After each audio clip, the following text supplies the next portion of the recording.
માં નર્મદા પદયાત્રાએ નીકળેલા પદયાત્રી ભરૂચ જિલ્લામાં આવી પહોંચતા શ્વેતા વ્યાસ દ્વારા તેઓનું સ્વાગત કરવામાં આવ્યું।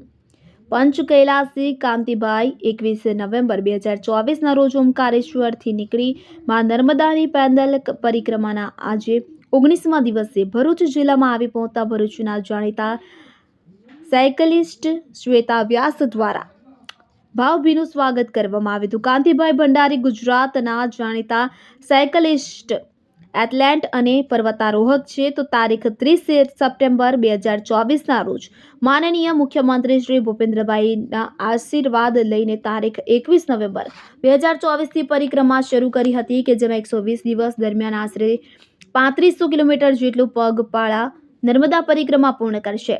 સાયકલિસ્ટ શ્વેતા પાસે વ્યાસે આ નર્મદા પરિક્રમા નિર્વિઘ્ન અને સફળતાપૂર્વક પૂર્ણ થાય તેવી શુભકામનાઓ પાઠવી હતી। Bureau report, Bharuch.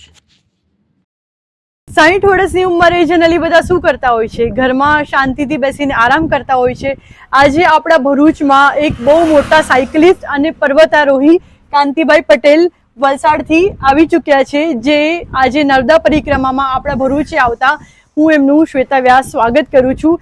કાંતિભાઈ પટેલની એક ખાસિયત છે કે જ્યારે આ નર્મદા પરિક્રમા માટે નીકળ્યા ત્યારે આપણા મુખ્યમંત્રી ભૂપેન્દ્રભાઈએ પણ એમને એક શુભકામના આપી અને એમને એક પત્ર પણ આપ્યો છે એમની આ યાત્રા સફળ રહે એના માટે। તો આપણે કાંતિભાઈ પટેલને કહીએ કે આપણને જણાવે એમના વિશે અને તેમની આ થોડી યાત્રા વિશે। હા કાંતિભાઈ। નર્મદે હાર શ્વેતાબેન, નર્મદે હાર। તો તમારા આભાર આટલા દૂરથી તમે ભરૂચથી છે કે અહીંયા સુધી અમને રસ્તે મળવા આવ્યા તે બદલ। હું છું પંચ કૈલાસી કાંતિ પટેલ, વલસાડ જિલ્લાના વાપીનો રહેવાસી છું। મેં પંચ કૈલાસ યાત્રા કરી છે, પંચ કેદાર કરી છે, પંચ બદ્રી કરી છે, 4 ધામ યાત્રા કરી છે, 12 જ્યોતિર્લિંગ કર્યા છે, 2 વાર અમરનાથની યાત્રા કરી છે અને એ સિવાય હું ગુજરાતનો જાણીતો સાયકલિસ્ટ છું અને પર્વતારોહક છું।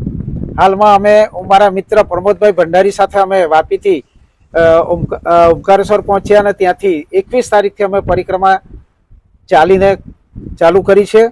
આજે 21 નવેમ્બરે અમે ચાલુ કરી લે, આજે 9 ડિસેમ્બર થઈ, 19 દિવસ થયા છે। 19 દિવસમાં અમે આશરે 550 કિલોમીટરનું અંતર કાપી નાખ્યું છે અને અમે આગળ વધીએ છીએ।